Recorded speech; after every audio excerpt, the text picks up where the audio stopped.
I can have a 5-minute conversation with you and tell you which of these 4 things you're missing. I want you to know that this is my life.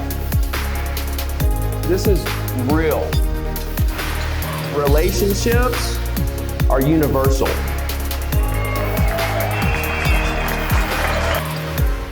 I want you guys to know about my 4 keys of success. I came up with these a couple years ago after I really thought about it. It came to me. The first thing is you have to believe. 100%, not 99.9%, 100. If you believe 99.9%, it's not gonna work. You have to be fully committed, no plan B. You're gonna make this work. There's no other options. A lot of people believe, right? A lot of people believe. Very few people actually do the second part, the second key point, which is work hard. So you have to believe and then put the action behind what you're trying to do. A lot of people believe. Out of that group, very few also work hard.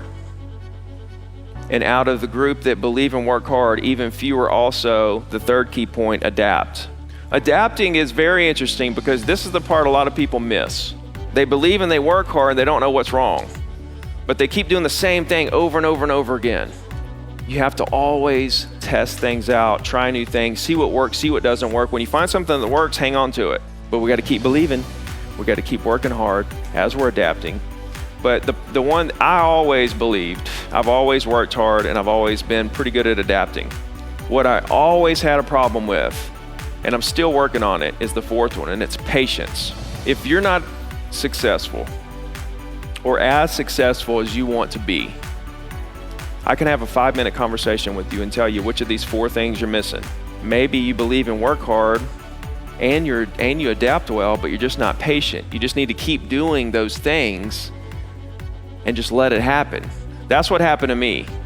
Why would I spend hundreds of dollars on a random person in my market's contact information when I can just get people's contact information for less than 3 cents? Targeted people that live in a certain neighborhood. They're the highest quality prospects anyway. They already own the property that I want to sell. Why do I want some random person's contact information? Now, the reason why you're buying leads is because you're scared to get the contact information and then just call those people. And what you're doing is you're just lying to yourself. You're saying, I'm going to spend all this money so I don't have to make this call. I'm going to wait on the lead to get to me. And when it gets to me, then what do I have to do? Call them. Don't lie to yourself and say, okay, these buyer leads these are motivated leads. I'm going to pay all this money for these motivated leads. In reality, they're just random people in your market. Instead, I want you to trick yourself in the opposite way. I want you to get random people's contact information in your market for less than 3 cents and pretend like they're motivated leads. I had dinner after the VIP night with my buddy that lives in Dallas. He's not a real estate agent. And we were talking about this. And I haven't talked to him in years, and we were talking about, me speaking and how I'm coaching for free and how it all works and all this stuff. And I was telling him the dynamics of the whole thing. And he said, you know what, that is interesting because there's a homeless guy right around the corner here. And I was walking past and he came up and he asked me where I'm from. He didn't ask me for any money. He just asked me where I'm from. And then he said they kind of had a little conversation. He said, oh, I'm from Alabama and stuff, Mobile. And the guy said, oh yeah, I know Mobile, the underwater tunnel and all that stuff. And they had a little conversation. The guy never asked him for $1. My buddy said, see you later, and left. The next day, he saw the homeless guy and he gave him some money. Why? Because the homeless guy didn't ask him for money like all the other homeless people. He was actually curious about my buddy, and he created kind of a little relationship with him. And my buddy knew that he needed money. He's homeless. So next time he's seen him, he's like, I like that guy. I'm going to give him some money. So what I don't want you guys to do is sound like every other real estate agent. How he didn't sound like every other homeless person begging for money. I don't need you people, you agents, acting like every other real estate agent begging for deals. What I want you to look at when you're looking at a market is not the opportunity of transactions. I want you to think about it in terms of the opportunity of relationships in the market. Remember market share. It's the percentage of property owners in your market that you have a relationship with. What agent has the most real relationships with property owners in the area? There's no way in the world ever, in a million years, that you can talk to every single person in Dallas. Never. So there's an unlimited potential of relationships for the rest of your life forever. You never even get to them all, okay? Transactions come from a conversation that got converted into a relationship that was then converted into the transaction.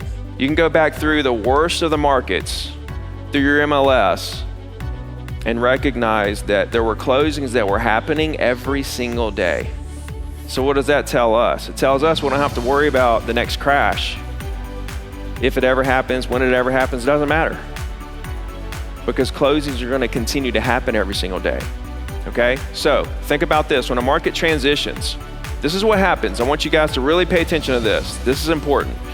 When the market's going up, like it did from 2012 to 2017, 18. When the market's doing this, okay? The people that are buying and selling when the market's doing this, they put the brakes on when the market does this. Which I don't know about Dallas, is where my market is, and I know a lot of markets in the country, it's a different market over the last, say, 18 months than it was the previous 5 years. So when the market transitions, the clients that you have that you're working with, all of a sudden put the brakes on. Because the market shifts, right? The prices, things are staying longer on the market, inventory goes up, things are changing. They're like, oh, I don't know what to do here. And it scares agents out of the business. Because your clients that you're working with right then currently, stop, they just put the brakes on. And you're like, oh no, I need money, go get a job. Here's the reality of it. Here's how you transition with the market, okay? Number one, you don't freak out. And you understand that closings will continue to happen every day. The people that buy when it's going like this, not the same clients that are buying when it's doing this. When the market shifts, you'll have a temporary slowdown in your business. You won't be slowed down because any downtime you should fill up making phone calls and contacting people and helping people. You should never have a moment of downtime ever. But as far as your transactions, that's going to slow down temporarily. But then this is what separates the good agents and the great agents. The great agents understand this. They transition with the market. They get right back on track where they were. That's what's happened to me. My business slowed down earlier this year. Spring and summer is kind of dead. Now I'm right back to where I was or better because I understand this philosophy because I've been through it and I'm trying to tell you so that you don't have to, so you have some kind of idea. That way when it happens, you know how to handle it. When people see you everywhere, they feel like they know you. I want you guys to really put some thought into personal branding, making videos, Facebook, Instagram, email, however you want to do it. But you have to put a plan together to build your brand of the customers that are in your market so that they know who you are forever.